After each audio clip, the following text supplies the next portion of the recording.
Hai semua, selamat kembali dan kita bertemu lagi di sini atas nama Yesus.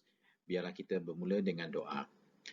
Ya Bapa kami di syurga, terima kasih kerana melindungi kami dan membawa kami bersama hari ini untuk mendengar segala perkongsian yang akan dijalankan. Ya Tuhan, pakailah anak-Mu, pakailah lidah, pakailah mulut kami yang hina ini sebagai alat untuk membawa kemuliaan kepada nama-Mu. Atas nama Yesus kami berdoa. Amin. Hari ini kita sambung kembali pada 2 Timotius bab 3. Jadi saya bacakan untuk bab 3. Ingatlah hal ini pada hari-hari terakhir akan timbul banyak kesusahan. Manusia akan mementingkan diri sendiri, tamak dan serakah, sombong dan bongkak. Mereka akan menghina dan melawan ibu bapa. Mereka tidak tahu berterima kasih dan tidak mahu mengenal Allah. Mereka tidak mengasihi sesama sendiri, tidak berbelas kasihan, suka mengumpat, suka akan keganasan, mereka kejam dan benci akan kebaikan. Mereka suka berkhianat, tidak berfikir panjang dan sombong. Mereka lebih menyukai kesenangan dunia daripada mengasihi Allah.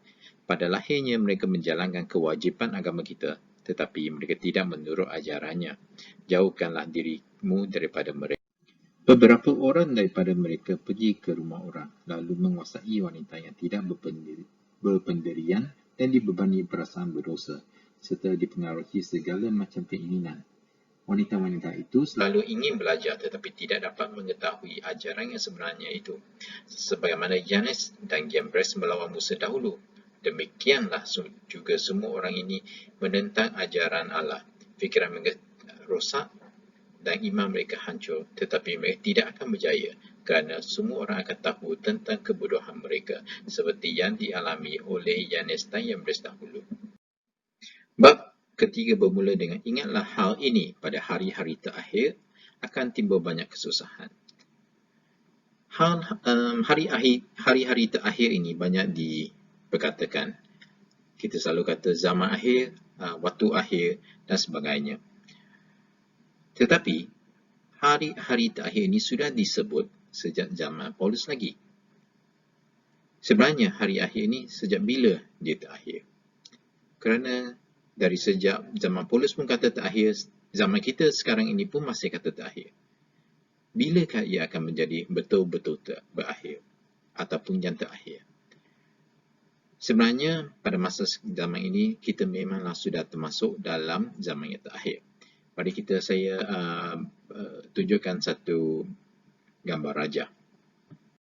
Kalau kita lihat raja di sini, kita lihat sebenarnya hari akhir itu bermula selepas Yesus naik ke syurga. Ya, selepas Yesus naik ke syurga. Jadi, pada waktu mereka menanti kedatangan Mesias ini, sehinggalah Yesus dilahirkan dan beliau mati, bangkit dan naik ke syurga di sini. Jadi sebelum ini kita menunggu saatnya dari arah begini, dari sini sampai sini ya. Jadi sekarang ini selepas Yesus naik ke syurga, kita masih lagi menunggu.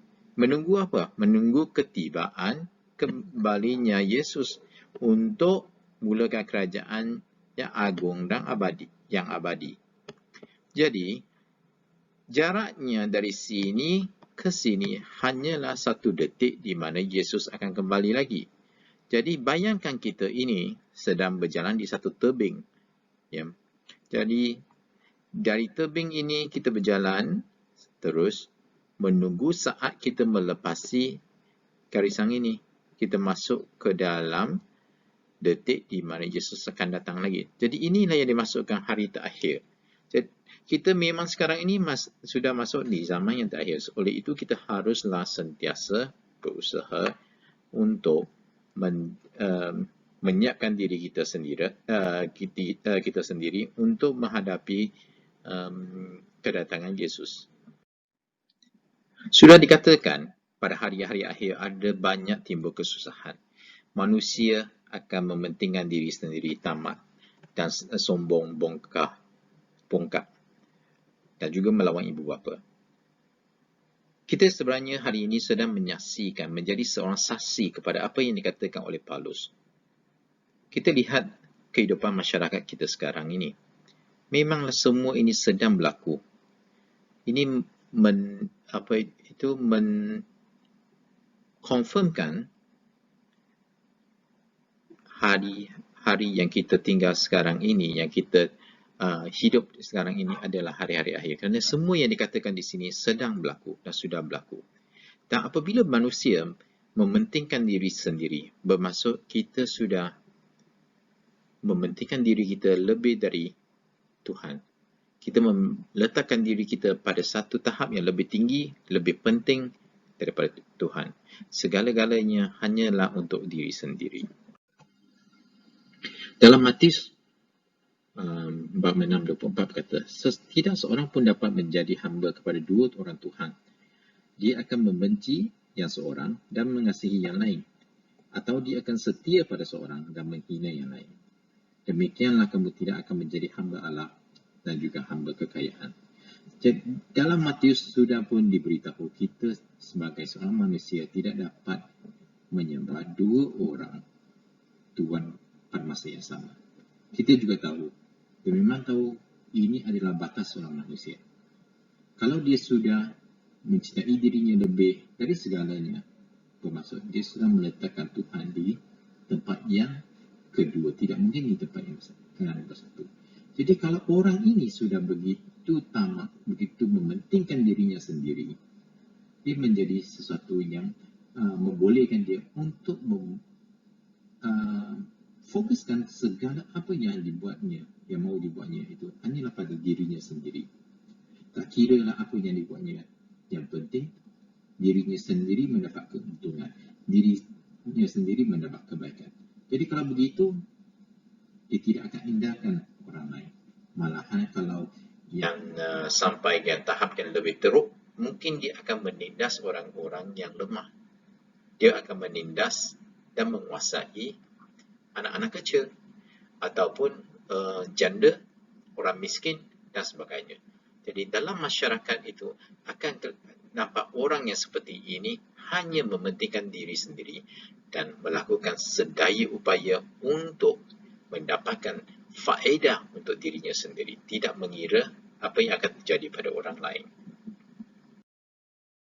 Dan dilihat pada bahagian keduanya, juga Paulus berkata, mereka akan menghina dan melawan ibu bapa, tidak tahu berterima kasih dan tidak mahu mengenal Allah.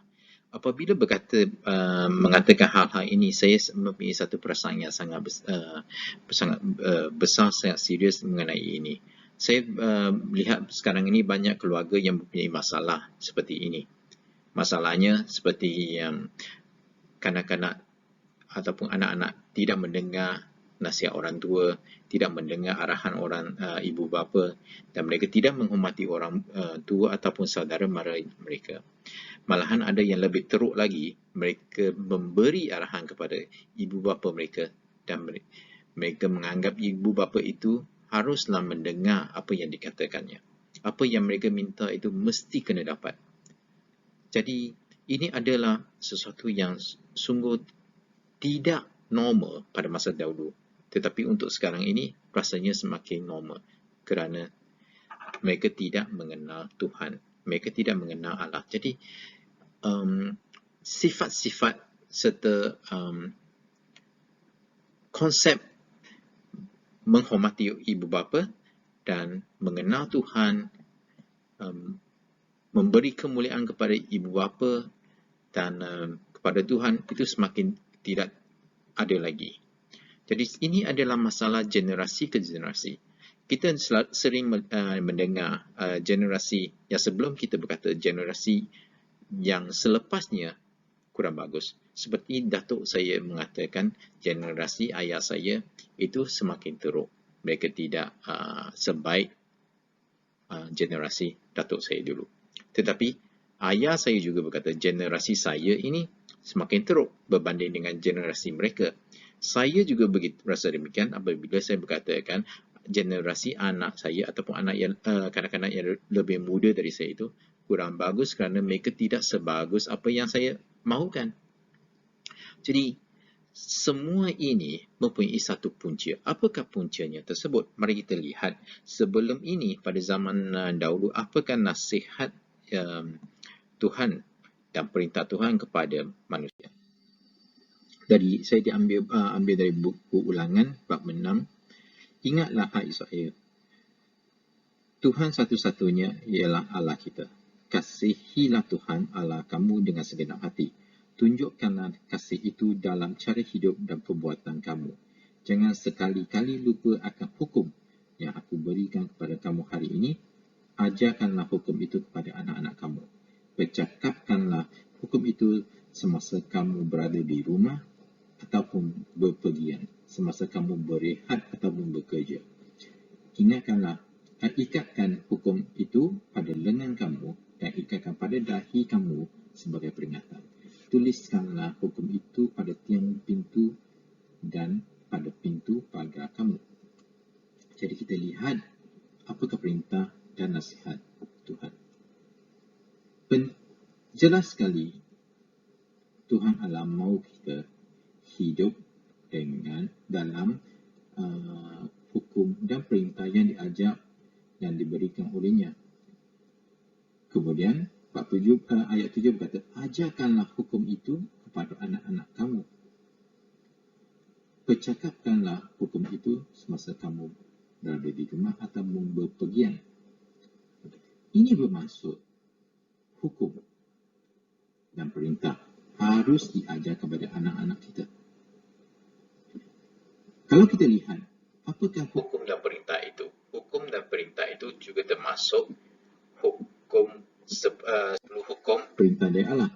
Kalau kita lihat, yang nombor satunya di sini. Jangan ada padamu Allah lain di hadapanku. Nombor 2, jangan membuat patung untuk disembah. Nombor 5, hormatilah orang tua kamu. Cuba kita lihat apa yang dikatakan, yang diberitahu oleh Tuhan kepada kita. Kita haruslah ajar hukum itu kepada anak-anak kamu. Ini sungguh jelas. Sudah jelas sekali diberitahu kepada kita, harus kita ajar kepada anak-anak kecil kita. Dan juga ini harus diajar semasa kamu berehat ataupun bekerja. Jadi ini ada sesuatu di dalam ayat ini. Bermaksud tidak kira kita berada di rumah bersama ataupun di luar kerja, perlu ada sifat-sifat yang selalu mempraktiskan hukum Allah itu. Juga disambung dengan ikatkan hukum itu pada lengan kamu dan pada dahi kamu sebagai peringatan. Juga tuliskan hukum itu pada tiang rumah, tiang pagar. Ini bermaksud, kerana apa mahu diletak di lengan? Kerana lengan itu ada di badan kita. Dan kita selalu lihat, tak kira apa yang kamu buat pun, kamu akan selalu nampak lengan kamu. Jadi dapat kamu ingat hukum-hukum dan perintah Tuhan. Diikatkan pada dahi kamu supaya orang lain nampak. Orang lain nampak kamu ini adalah Kristian dan seharusnya kamu bersifat dan hidup berlandaskan sebagai seorang Kristian yang perangai yang bagus. Jadi kalau kamu ikat di dahi, orang lain nampak kamu, kamu ni tak macam perangai tak macam orang Kristian pun jahat. Jadi itu memberi kita satu peringatan. Bermaksud peringatan yang diberi kepada kita sendiri, buat peringatan kepada diri sendiri dengan ada pada lengan, yang ditulis pada lengan, dan kalau kita letak di dahi, peringatan dari orang lain. Juga termasuklah pada tiang pintu rumah dan pintu pagar. Pintu rumah bermaksud apabila kita kembali dari rumah, ingat, tak kira apa yang terjadi pada luar sana, kamu ini tetap anak Tuhan. Jadi di rumah itu persediakanlah buat apa hukum dan perintah yang dia ajar, yang dikehendaki oleh Tuhan.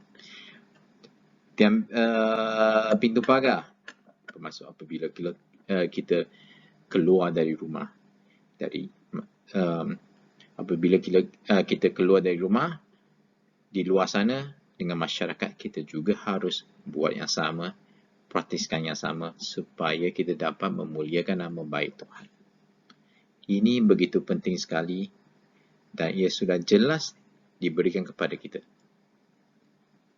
Disebabkan kita semua ini tidak membuat tanggungjawab kita sendiri seperti yang dimahukan oleh Tuhan Yesus, maka terjadilah apa yang berlaku kita sekarang. Anak muda tidak lagi menghormati orang tua. Anak muda, kanak-kanak tidak lagi yang dikatakan baik seperti orang tua. Kenapa? Kerana kita tidak menjalankan tanggungjawab kita. Ini adalah masalah generasi. Dari satu generasi ke satu generasi.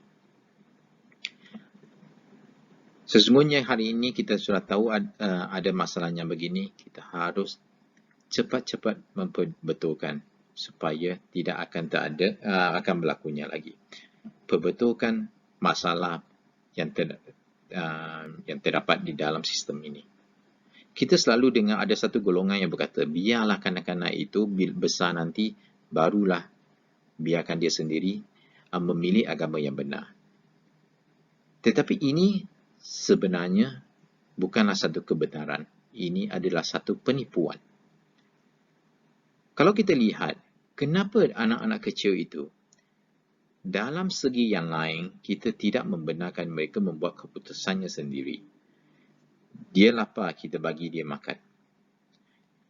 Dia tidak mau belajar di sekolah, tetapi kita minta dia pergi belajar di sekolah.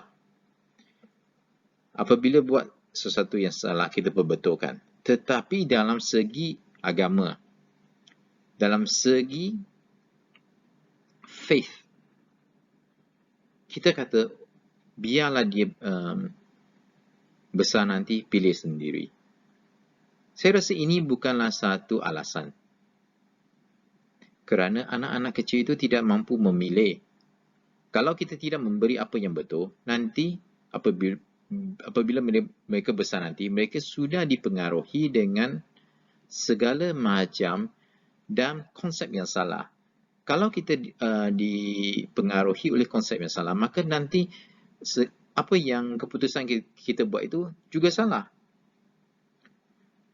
Seperti seorang budak dari kecil, boleh tak kita biarkan dia tidak perlu belajar apa-apa bahasa sehinggalah dia besar nanti, katakan sudah 21 tahun, barulah dia dengar apa jenis bahasa yang dia rasa paling bagus. Biar dia dengar bahasa Cina, bahasa Melayu, bahasa India, bahasa Inggeris dan segala macam bahasa.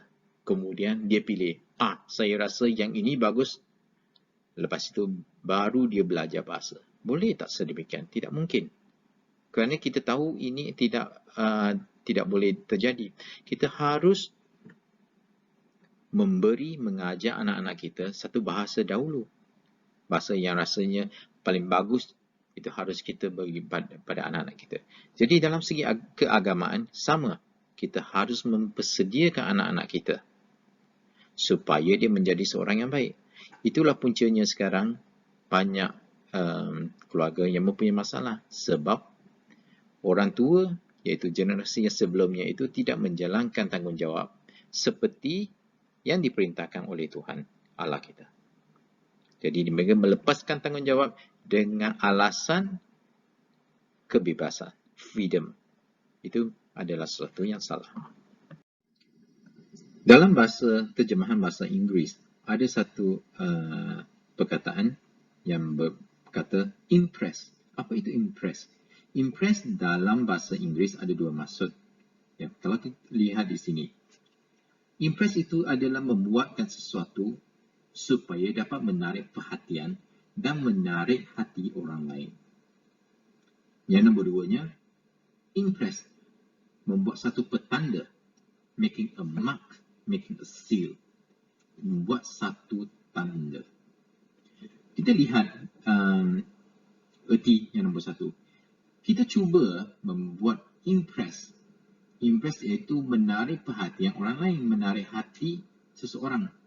Kalau kamu ini seorang jejaka yang sekarang ini kamu sedang ingin mengurat seorang gadis, kamu tahu apa yang saya katakan. Kamu cuba impress gadis itu dengan segala macam usaha.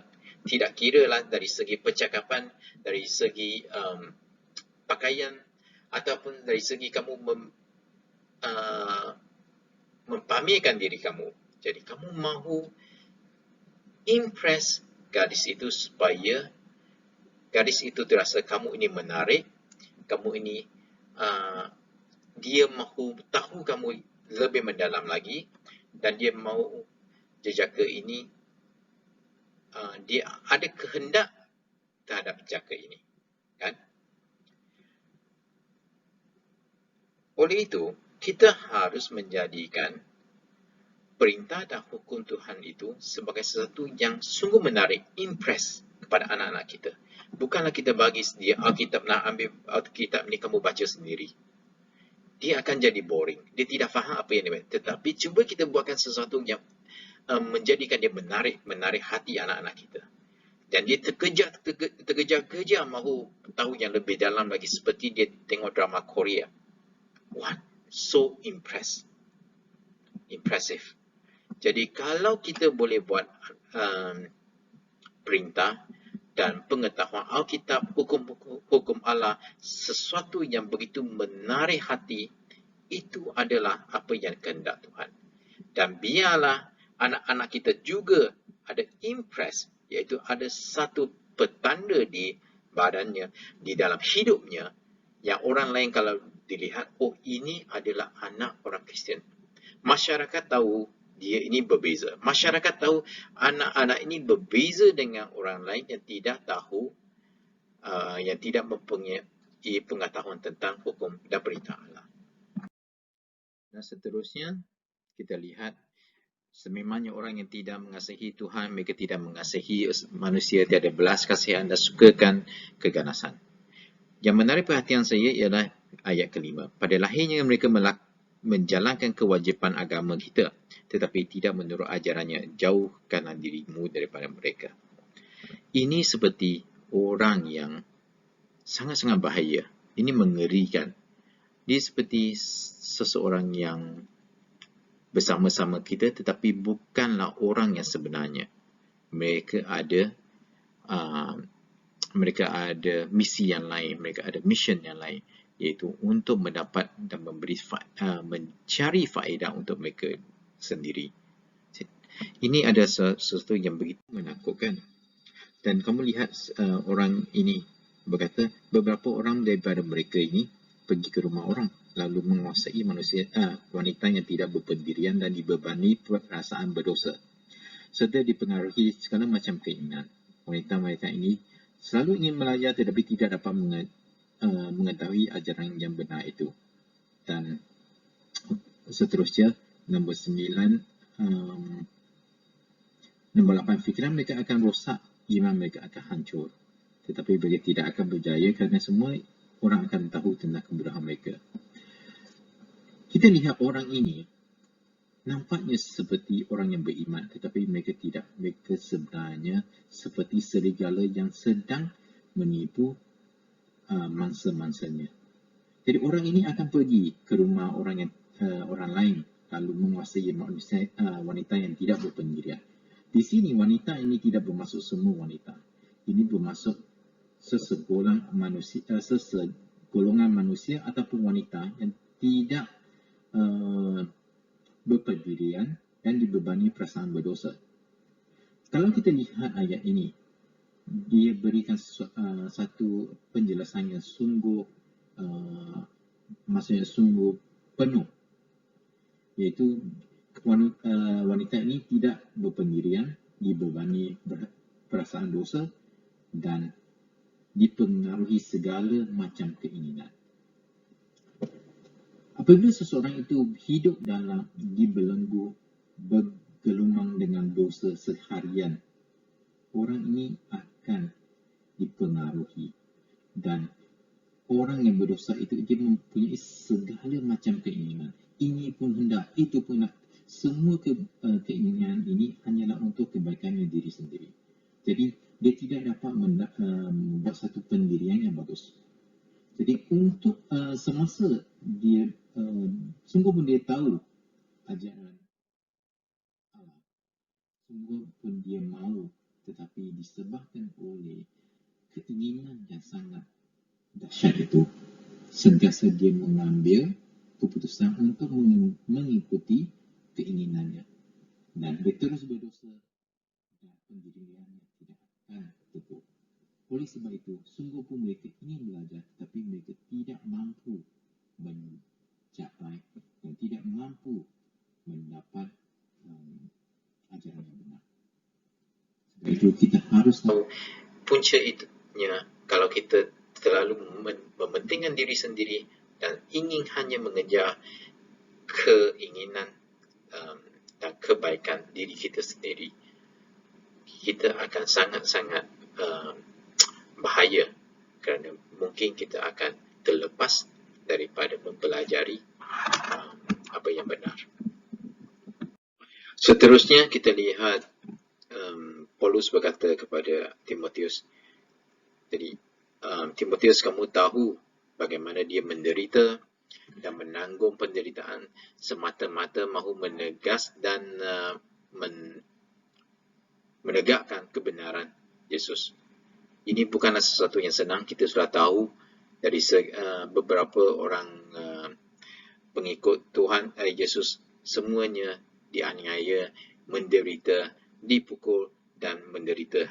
Tetapi semua ini hanyalah sementara, kerana mereka mempunyai satu pandangan yang sungguh jauh, iaitu kerajaan Tuhan, kerajaan Allah, di mana semasa Yesus datang nanti, mereka akan bersama-sama dengan mereka. Kata Paulus, mereka mampu menipu orang lain dan mereka juga ditipu oleh orang lain. Jadi orang yang jahat ini suka tipu menipu. Mereka menipu sesama mereka sendiri, tetapi biarlah mereka menipu sesama mereka sendiri. Tetapi kita harus juga bersedia dan sentiasa berjaga-jaga, kerana kita mungkin akan termasuk dalam perangkap mereka. Tetapi bagaimana kita tahu membezakan apa yang benar, apa yang salah? Seperti virus tidak nampak, tetapi ada alat yang menguji sama ada virus itu ada atau tidak. Kita juga sama. Kalau kita mahu tahu seseorang itu benar atau tidak, mungkin dia pandai menipu, dia pandai buat wayang, kita tidak nampak.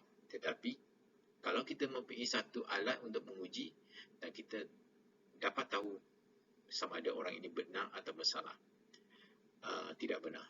Jadi alat itu ialah Alkitab kita.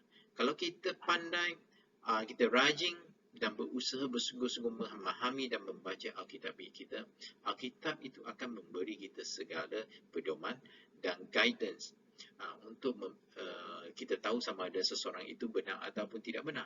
Kerana kalaulah hidup ataupun kalaulah apa yang dikatakan oleh seseorang itu yang nampaknya beriman, tapi segala pengajarannya dan apa yang dikatakannya tidak selari dengan apa yang dikatakan di dalam Alkitab, kita tahu dia salah. Jadi nampak terus kebodohannya, sungguh pun dia cuba sedaya upaya untuk melindungi dirinya di sebalik